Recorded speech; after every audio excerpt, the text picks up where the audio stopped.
karena dia sudah mendapat anugerah keselamatan itu tadi lewat perjalanan hidup dia. Nah itu sih pembukaan dulu Bang Zuma dari saya sih. Oke, mungkin kalau belum ada yang ingin tambahkan, ya mohon izin. Jadi gini Bung, dalil ini sangat mengkhawatirkan saya pribadi terhadap saudara-saudara. Barang siapa yang percaya kepada Yesus, ia beroleh hidup yang kekal. Tetapi barang siapa tidak taat kepada Yesus, ia tidak akan melihat hidup, melainkan murka Allah tetap ada pada mereka. Ini bahaya ini. Nah sekarang ukurannya adalah taat kepada Yesus. Perintah-perintah Yesus itu yang mana? Menuhankan dirinya, mana perintahnya? Membatalkan hukum Taurat, mana perintahnya? Coba. Menjadikan Paulus sebagai rasul, perintahnya mana? Menjadikan perjanjian baru sebagai kitab suci, perintahnya mana? Semua. Tidak ada perintah. Sementara yang harus ditaati adalah Yesus. Barang siapa percaya kepada Yesus, ia beroleh hidup yang kekal. Percaya kepada Yesus loh. Bukan percaya kepada pengabar-pengabar lain. Tetapi Yesus. Nah sekarang masalahnya adalah, adakah Yesus itu memberitakan sesuatu? Yes. Ada. Dari mana kita bisa tahu? Dari pengakuan Yesus. Di mana itu tertulis? Yohanes 17 nomor 8 di antaranya. Di mana lagi? Di dalam Yohanes 8:47. Ada lagi Yohanes 8 nomor 26, Yohanes 8:40, Yohanes 14:24. Coba dibacakan salah satunya Bang Suma. Barang siapa tidak mengasihi aku, ia tidak menuruti perkataanku. Dan perkataan yang kamu dengar itu bukan dari aku, melainkan dari Bapa yang mengutus aku. Berarti kita harus menakar, kita harus mentapis, kita harus memfilter mana pengajaran Yesus yang murni tanpa penambahan pengarang, tanpa pengurangan pengarang. Penulis, maaf. Nah, sementara kitab Lukas, kitab Markus, kitab Matius, kitab Yohanes, kitab-kitab yang lain, apalagi surah-surah Paulus, yang Paulus sendiri mengakui dalam 1 Korintus 11 nomor 17, aku berkata bukan atas dasar firman Tuhan, tapi atas kebodohan. Ini bahaya ini.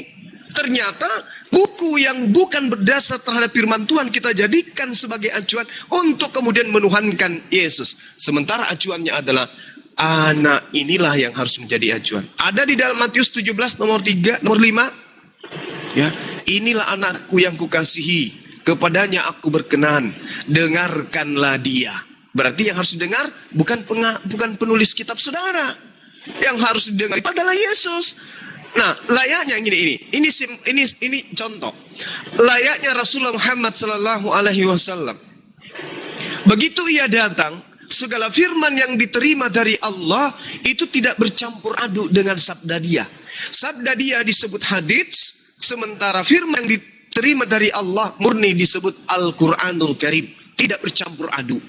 Nah, posisi antara Yesus dan Muhammad, dua-dua adalah perantara. Kalau Anda tidak percaya Yesus adalah perantara firman, Anda boleh baca di Kisah Para Rasul 2 nomor 22.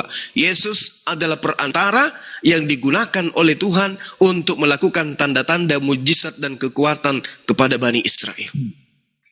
Begitu juga Rasulullah. Rasul Muhammad SAW adalah perantara yang digunakan oleh Allah sebagai utusan untuk menyampaikan hukum-hukum Tuhan kepada seluruh umat manusia. Berarti oknum dua ini adalah sama-sama sumber firman dari langit. Mereka berdua inilah sumber. Yesus adalah sumber bagi teman-teman Kristen. Nabi Muhammad SAW adalah sumber bagi umat Islam. 1 menit. Nah, umat Islam memahami yang terlontar dari lisan Rasulullah Muhammad SAW ada dua. Yang pertama adalah sabda, yang kedua adalah firman. Firman adalah kalam ilahi, sabda adalah perkataan Nabi. Ada dua di sini dan beda, kitabnya beda. Sementara yang di genggaman teman-teman Kristen sudah nyata Yesus itu adalah sumber satu-satunya, tapi tidak ada satupun data yang bisa kita percayai bahwa itu murni firman yang diterima Yesus dari Tuhannya. Tidak ada juga data satu kitab yang murni adalah perkataan Yesus saja, sabdanya Yesus. Tapi yang muncul kemudian adalah sebuah buku yang bercampur aduk antara konon sabda Yesus, konon firman Tuhan, dan lebih banyak kata-kata pengantar. Lalu bagaimana kemudian bisa menganulir bahwa inilah yang benar? Di dalam perspektif Islam ya Al-Quran, hadits itu udah final. Di Kristen ini yang bermasalah. Sementara poinnya, barang siapa yang percaya kepada anak, ia beroleh hidup yang kekal. Masalahnya adalah teman-temanku yang tercinta yang saya sayangi di Kristen ini, dalam prosesi ibadahnya bukan berdasarkan perintah Yesusnya, tapi berdasarkan perintah penulis kitabnya. Nah, jadi kalau demikian saya katakan tulis aja di sini. Ini berandai, ini cuman logika berpikir kita supaya kita bisa dialog dengan baik. Barang siapa percaya kepada Paulus, ia memperoleh hidup yang kekal. Sebab Kristen kemudian menyembah Yesus itu karena Paulus yang mengajarkan. Demikian, silakan. Saya keliru, silakan diluruskan. Oke, aku jawab dulu sebentar, Bro, sebelum aku turun ya. Aku udah ada di WA ini ke grup. Jadi begini, teman-teman semuanya ya. Satu-satunya orang yang berani mengatakan bahwa dirinya adalah Dia yang Maha Kuasa itu tidak ada selain Yesus Kristus. Jadi dikatakan di dalam Yohanes 14 ayat 9 ya, dia mengatakan, barang siapa yang melihat aku, maka kamu telah melihat Bapa, melihat Allah, melihat Tuhan. Sebab Tuhan itu ada di dalam aku dan aku ada di dalam Tuhan itu sendiri. Jadi satu-satunya orang yang berani menyatakan diri sebagai Tuhan itu ya hanya Yesus Kristus. Maka sesuai dengan Yohanes 17 ayat 3 dikatakan, satu-satunya hidup yang kekal itu mengenal Engkau, Tuhan yang benar, Bapa yang benar, Allah yang benar. Dengan mengenal siapa? Dengan mengenal Yesus Kristus yang diberikan, yang diutus untuk manusia ke dunia. Jadi udah jelas bahwa di dalam kitab itu Yesus menyatakan diri, Dia adalah Tuhan itu, Dia adalah Allah itu, Dia adalah Juru Selamat itu. Barang siapa yang percaya kepada Dia akan diselamatkan. Yohanes 8 ayat 24 dia mengatakan, barang siapa yang tidak percaya, akulah Dia, maka kamu mampus dalam dosamu. Ya, itu jelas ayatnya, Yohanes 8 ayat 24. Jadi kami tidak mau mati di dalam dosa. Oleh karena itu kami mempercayai bahwa Dialah Allah itu, Bapa itu yang datang ke dunia dalam bentuk manusia untuk menolong kami, menyelamatkan kami. Karena sesungguhnya Allah itu tidak bisa dijangkau oleh manusia. Oleh karena itu Allah sendirilah yang datang supaya Dia bisa dijangkau oleh manusia yang percaya. Jadi tidak dipaksakan ya. Ini khusus untuk orang yang percaya. Jika ada teman-teman yang merasa tidak yakin dan tidak percaya, silakan. Itu keyakinan dan keimanan kalian. Tetapi bagi orang yang pernah membaca Alkitab, mendengar penjelasan dari pendeta, bahkan melihat kesaksian didatangi Tuhan Yesus dalam mimpi mereka, mereka akan memperoleh keselamatan. Jadi kembali kepada keimanan masing-masing. Siapa yang mau memperoleh hidup yang kali itu dan akan diselamatkan, ya silakan ikuti Tuhan Yesus. Karena itu jalan kebenaran yang diberikan kepada manusia. Oke, aku rasa aku mau turun dulu. Karena ada WA, ada panggilan untuk di grup sebelah ini. Jadi saya izin turun. Buat teman-teman yang oten yang masih ada di atas, silakan lanjutkan berdiskusi. Dan saya pesankan jangan saling menghujat ya. Karena keimanan itu tidak harus saling menghujat ya. Jadi tolong dijaga. Lanjut, aku izin turun ya Jumah dan yang lainnya. Salam, Bang John Peter, silakan. Bang Oni, aku bisa jawab. Oh, nambahin ya. Silakan. Ya, jadi aku sedikit ya. Kenapa tadi? Setiap orang yang percaya kepadanya tidak binasa, melainkan memperoleh hidup yang kekal. Kenapa? Terus Yohanes 10 ayat 28. Dan aku memberikan hidup yang kekal kepada mereka, dan mereka pasti tidak akan binasa sampai selama-lamanya. Dan seorang pun tidak akan merebut mereka dari tanganku. Yohanes 14 ayat 2. Makanya nanti setelah sudah kita percaya dan menuruti hukum-hukumnya tadi, maka kita akan memperoleh hidup yang kekal. Dan Dia akan menyediakan tempat bagi kita di rumah, di surga. Untuk menyediakan tempat bagimu di surga. Yesus akan memberikan tempat bagi kita di surga jika kita mendengarkan firman-Nya, jika kita mentaati hukum-hukumnya.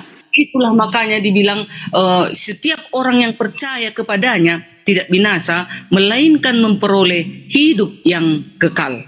Gitu. Itu dari saya.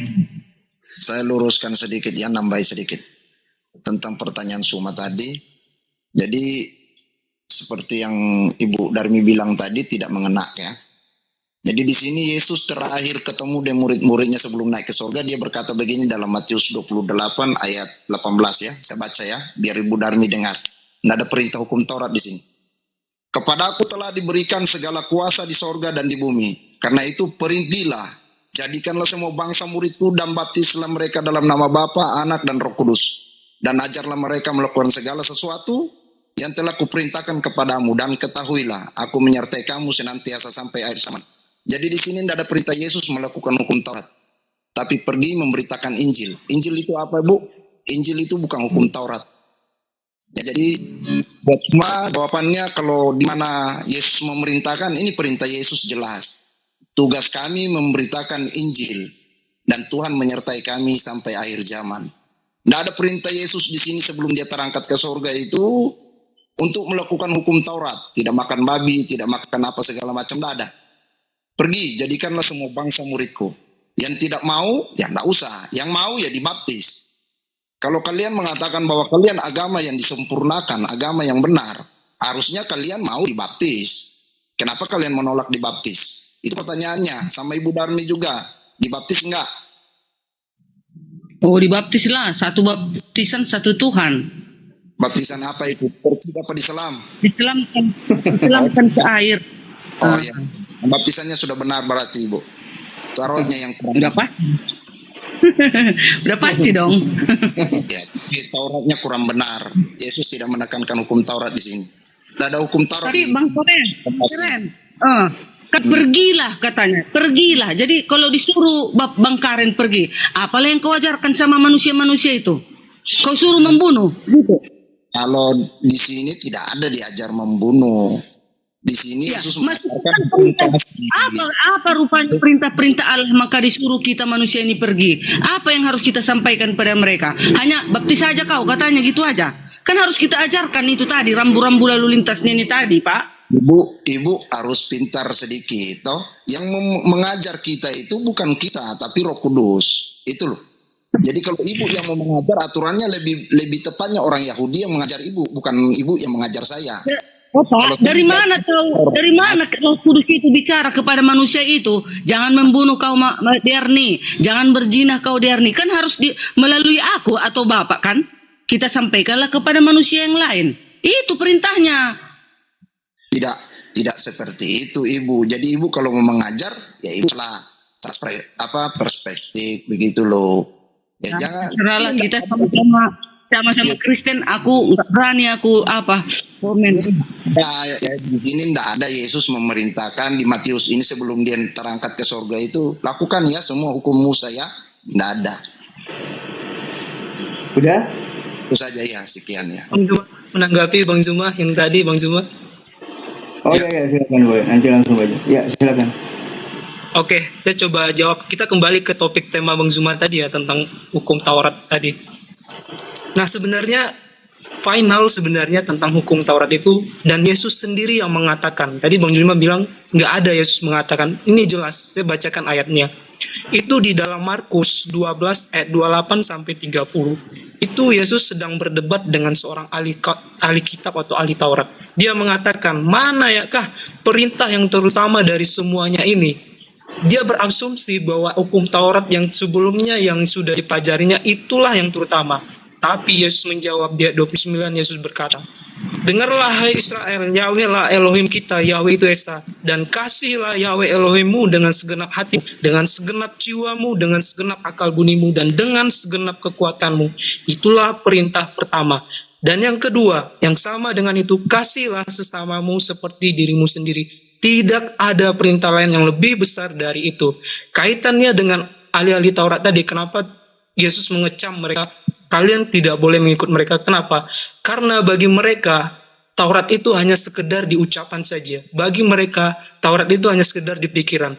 Tapi perbuatan mereka ketika mereka berada di pasar, mereka bukan melakukan hukum kasih itu, tapi mereka lebih memeras orang-orang yang ada di pasar itu. Makanya mereka kenapa pakai baju jubah besar, karena di dalam kantong mereka itu nanti orang-orang akan memasukkan pundi-pundi uang ke dalam kantong mereka dari hasil perasan mereka. Itu sebabnya bertentangan dari hukum yang mereka ajarkan, bagaimana mengasihi sesama, sementara mereka sendiri memeras orang-orang, bahkan termasuk dalam ayat itu jelas mereka memeras janda-janda orang miskin. Itu Bang Zuma, penjelasan dari saya Bang Zuma. Jadi begini, berkata salah. sendiri dari mulut. Begini, tadi kan Ito bilang hukum 10 ini memang terbagi 2 kasih. Tetapi kalau kita tidak, kalau kita menyembah berhala, kalau kita membuat patung, kalau kita tidak menguduskan hari Sabat, hukum pertama sampai ke-4, berarti kita tidak kasih kepada Allah yang di surga. Kalau kita membunuh, kalau kita mencuri, kalau kita berzina, kalau kita mengini milik sama manusia, berarti kita tidak mengasihi sesama manusia. Itu maksudnya. Cuman terbagi 2 hukum. Kalau dari Bu Darni, saya nggak akan mau komen sebatas apapun, saya nggak mau komen karena ini kita berdebatnya bukan sesama Kristen tapi berbeda. Nah, saya nggak akan mau komen apapun komentar Bu Darni, saya terima. Ya, karena saya nggak mau didengar sama teman-teman yang bukan dari Kristen. Ya, tapi kalau yang di luar Kristen mau komentar tentang Kristen, saya akan ladeni. Tapi kalau sama Kristen, mohon maaf Bu Darni, saya nggak akan komen. Saya akan terima apapun kata Bu Darni. Makasih. Ya, aku sebenarnya nggak mau berdebat sama teman-teman Kristen, tapi karena berbeda begini perlu juga diluruskan. Makanya disuruh pergilah, kabarkanlah tentang kebenaran. Aku menyertai engkau sampai akhir zaman. Ya itu maksudnya. Jadi harus kita luruskan yang bengkok, kan gitu. Begitu dari saya. Oke, lanjut Bang Zuma. Oke, baik. Makasih teman-teman. Jadi gini. Yang pertama terkait dengan Yesus dulu. Barang siapa percaya kepada Yesus, ia beroleh hidup yang kekal. Berarti patokannya adalah Yesus. Terkait dengan hukum kasih, apa yang dikatakan oleh Yesus? Kasih itu baik kepada Tuhan maupun kepada sesama manusia, itu cakupannya, rangkumannya sudah ada dalam Matius 5 nomor 19. Barang siapa yang meniadakan setitik pun dari hukum Taurat dan mengajarkan kepada orang lain, maka itu sama halnya dia tidak mengasihi orang lain. Kenapa dia tidak mengasihi orang lain? Karena kalau dia mengajarkan orang dan orang itu mengikuti, maka sama-sama orang itu juga akan menempati tempat terendah. Nah, sedangkan mengasihi Tuhan, di dalam kitab yang ada di dalam genggaman saudara-saudara, mengasihi Tuhan itu ternyata wajib hukumnya tunduk kepada hukum Taurat. Betul Iya. itu. Betul. Hanya lakukanlah dengan sangat setia perintah dan hukum yang diperintahkan kepadamu oleh Musa, hamba Tuhan itu, yakni mengasihi Tuhan Allahmu dengan hidup menurut segala jalan yang ditunjukkannya, tetap mengikuti perintahnya, terpaut padanya, dan berbakti kepadanya dengan segenap hatimu dan dengan segenap jiwamu. Ini jelas ini. Jadi kalau kasih kepada Tuhan, satu kuncinya taat kepada aturan-aturannya, yaitu hukum Taurat. Kalau Anda meninggalkan hukum Taurat, Anda jangan mimpi mengasihi Tuhan. Anda membuat Tuhan itu murka. Iya. Yang kedua, mengasihi sesama manusia adalah mengajarkan hukum-hukum Taurat kepada anak, istri, tetangga, keluarga, mertua, dan seterusnya. Itu baru mencakup kasih kepada orang tua, kepada sama manusia. Jadi tidak bisa lepas dari hukum Taurat, itu nggak bisa. Itu bisa. poin yang diajarkan oleh Bani Israel. Yang mana yang mana aturan itu berlaku kepada Bani Yakub. Ulangan 33 nomor 4, nomor 5, nomor 10. Ini poin yang penting. Nah, sekarang gini, Al-Quran kami menjelaskan dengan sangat-sangat terinci bahwasanya Isa di dalam Al-Quran dijelaskan, bismillahirrahmanirrahim, walamma ja'a Isa bil bayinat qala kad ji'tukum bil hikmah wa li ubayyina lakum ba'dalladzi takhtalifuna fi. Kalimat terakhirnya, fattakullah wa ati'un. Ketika Nabi Isa alaihissalam alaihissalam datang kepada Bani Israel, dia datang membawa keterangan-keterangan dari Allah. Lalu Isa berkata, sungguh aku datang kepadamu dengan membawa hikmah dan untuk menjelaskan kepadamu sebagian dari apa yang kamu perselisihkan. Maka kata Isa, maka bertakwalah kepada Allah dan taatlah kepada aku. Masuk ke dalam kitab saudara, di dalam Yohanes 3 nomor 36, barang siapa percaya kepada Yesus, ia beroleh hidup yang kekal, tetapi barang siapa tidak taat kepada Yesus, ia tidak akan melihat hidup, melainkan murka Allah tetap ada di atasnya. Nah, sekarang apa saja yang mau diajarkan kemudian oleh Yesus kepada Bani Israel? Apa aja yang diajarkan? Kalau saudara saya tadi mengatakan bahwasanya tidak ada Yesus mengajarkan Taurat, itu keliru besar. Yesus justru saya nggak ada sampaikan tidak ada, tapi final Yesus mengatakan bahwa sudah, tapi di dalam 2 perkataan itu tadi. Saya nggak ada mengatakan, dan sampai hari ini juga orang Kristen juga tidak pernah menentang yang namanya hukum Taurat. Kita tetap ikuti. Ya, sampai hari ini tidak ada orang Kristen yang membenci yang namanya ajaran hukum Taurat. Sampai hari ini kita masih jalani. Oke. Nah, itu mungkin penjelasannya ya. Oke, baik. Inilah yang disebut Yesus, jangan kau mengikuti orang Farisi, mengaku mengikuti Taurat, tetapi tidak, cuman di mulut. Cuman di mulut. Itu orang Farisi tuh, kayak gitu. Ngaku dia, oh kami ini adalah orang Farisi. Bisa kasih contoh biar saya bisa detail. Contohnya seperti apa? Kita Satu, yang mengasumsikan. ya. Satu, makan babi.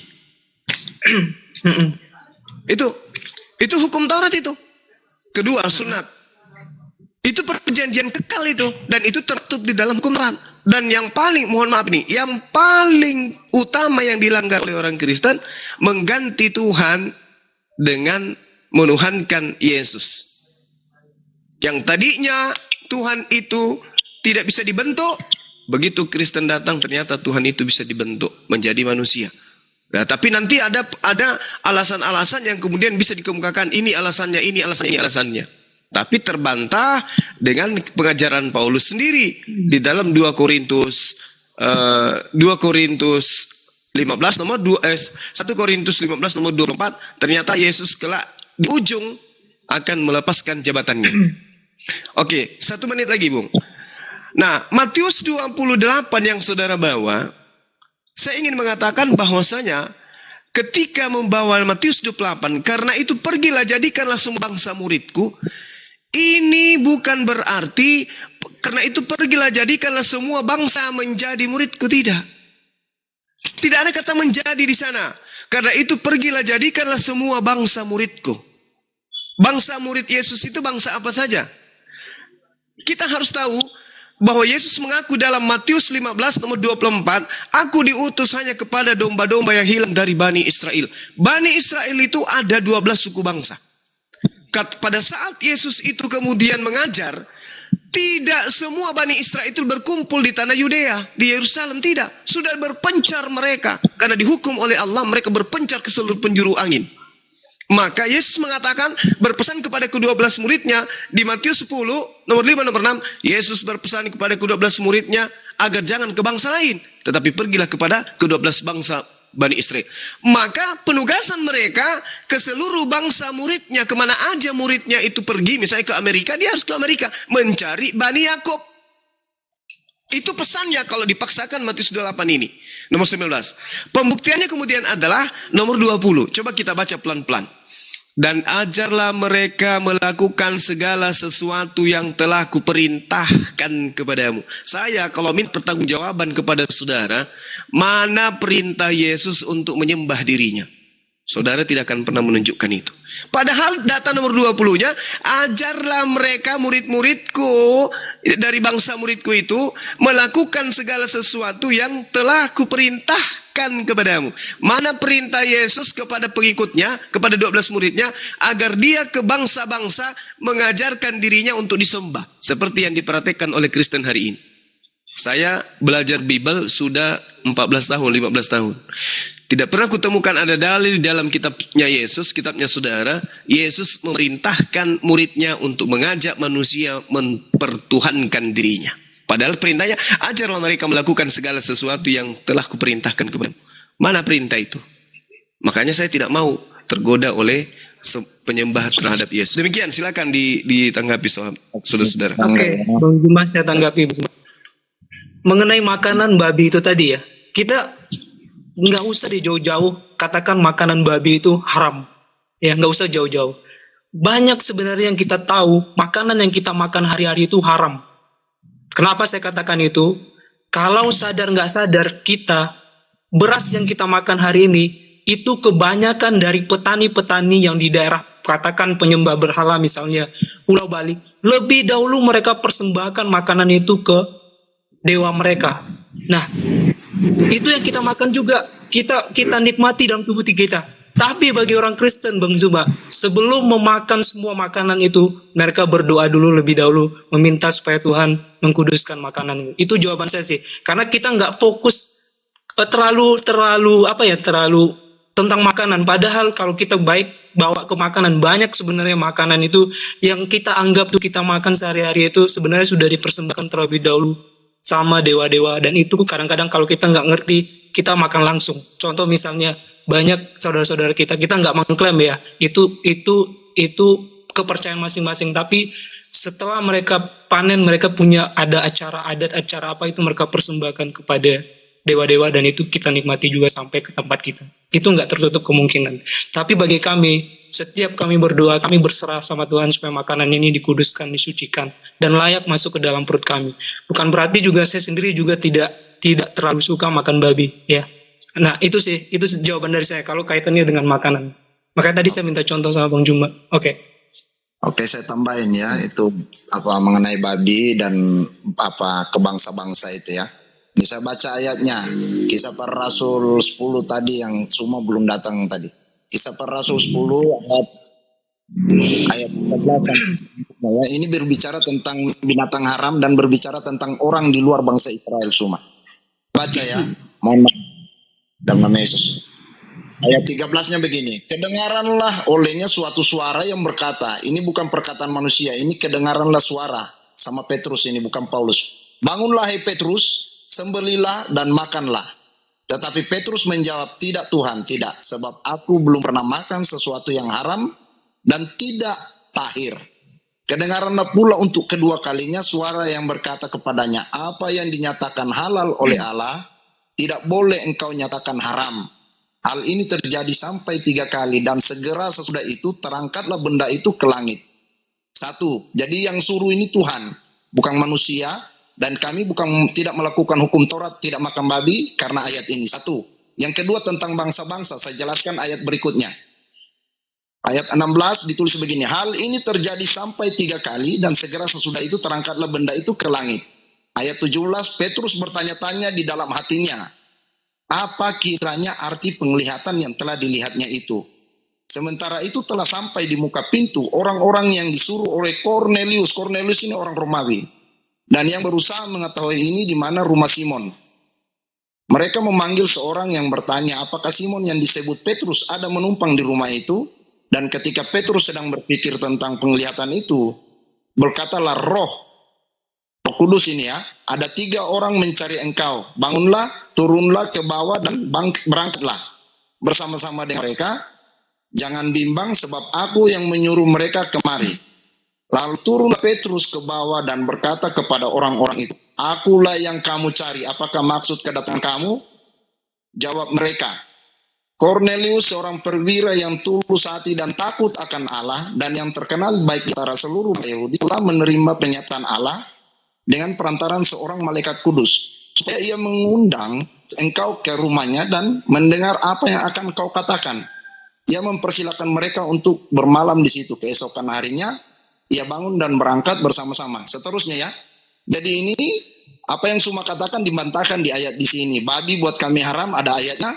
Dan bangsa-bangsa yang dimaksud dalam Matius tadi yang saya baca, ayat 28, terbantahkan dengan ayat ini. Bahwa bangsa Roma juga termasuk dengan bangsa ini, bukan orang Yahudi saja, ya. Jadi tidak ada dalilnya apa yang Suma katakan tadi. Ya ini ayatnya, baca seterusnya ke bawah banyak ini. Jadi Petrus memberitakan Injil kepada orang Roma, kepada Cornelius. ya perwira orang Roma. Bukan memberitakan hukum Taurat, bukan memberitakan tentang Yesus, itu saja. Oke, sekian jawaban saya. Bisa per Rasul 10 ini. Oh iya. Bisa Rasul PR itu. Buat Ibu Darmi juga. Halo, namanya juga ke seluruh bangsa. Kalau seluruh, mana mungkinlah hanya Yerusalem atau Israel. Seluruh lah. Kalau udah seluruh bangsa ya dunia. Ya itulah bantahannya buat Umala. Ini ada contohnya nih orang Romawi. Udah? Silakan. Oke, baik. Jadi kalaupun misalnya saudara-saudara menunjukkan sebuah data mengatasnamakan Petrus dan seterusnya, pesan Yesus itu mau dikemanakan? Di dalam catatan Matius nomor 10, 5, nomor 6. Yesus berpesan kepada ke-12 muridnya agar jangan ke bangsa lain. Paulus pun mengakui itu. Paulus mengakui. Di dalam Galatia 2 nomor 8, Paulus mengakui bahwa Petrus itu diutus kepada bangsa yang bersunat. Jadi bagaimana mungkin ada Petrus sampai ke Roma? Apalagi jadi santo di sana? Tidak. Petrus itu namanya bukan cuma satu. Tetangga saya banyak. Ada juga saya namanya Petrus.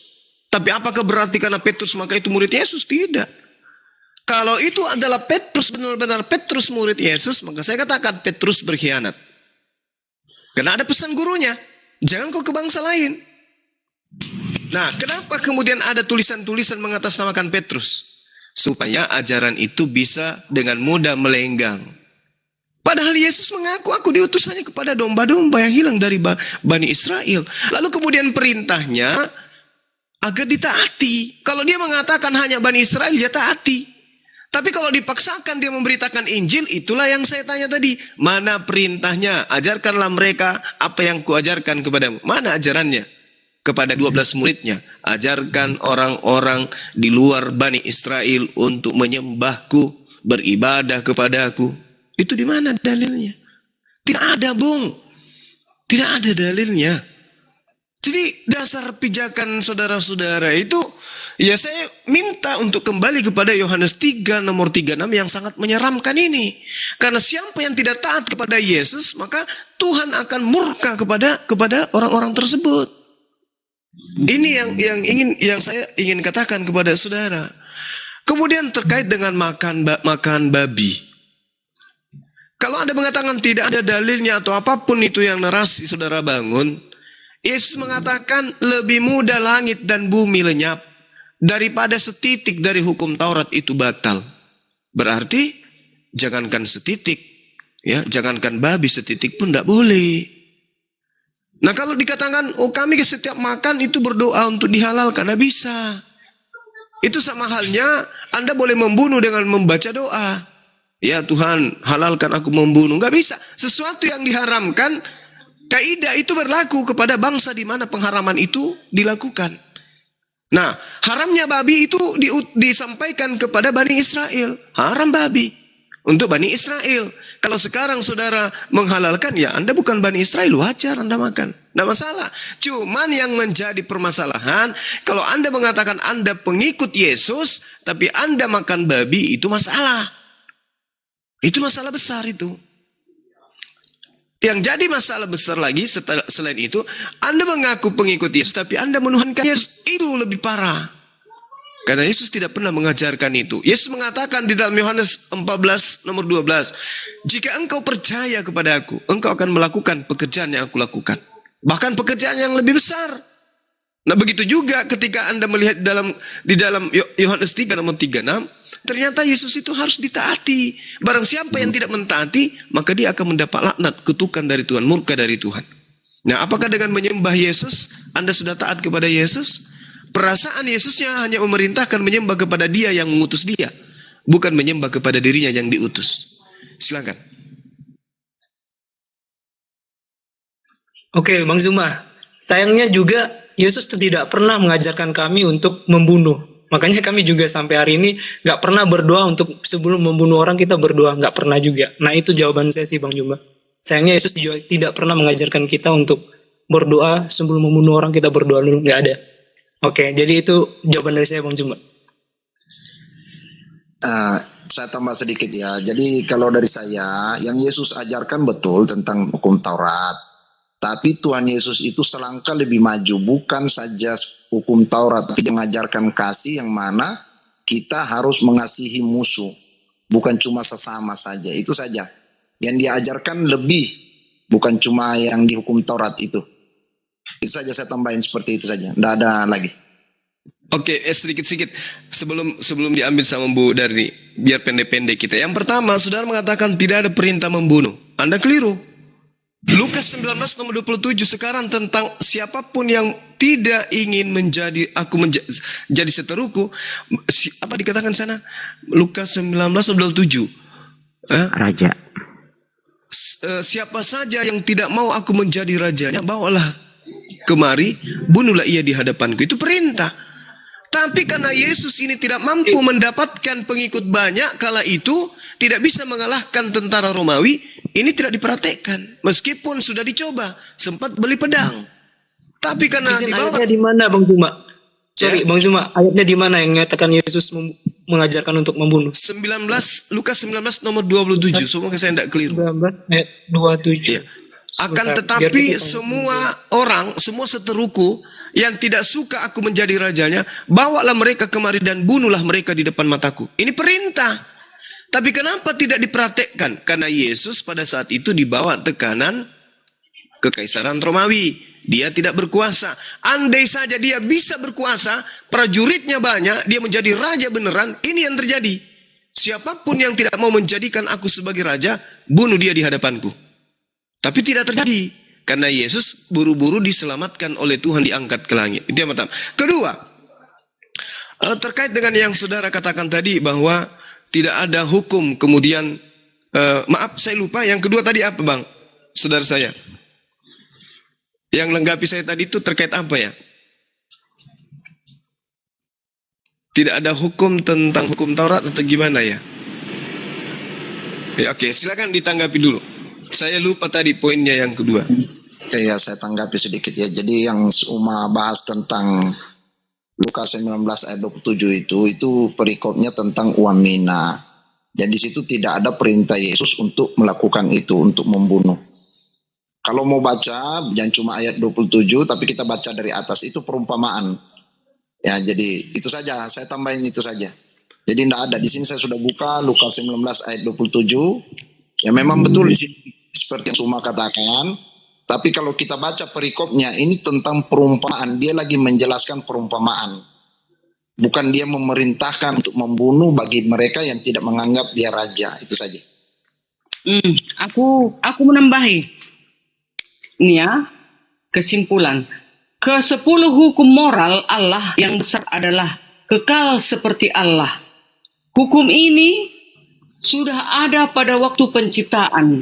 Hukum itu membawa kepada hidup. Roma 7 ayat 10. Hukum ini menunjukkan dosa.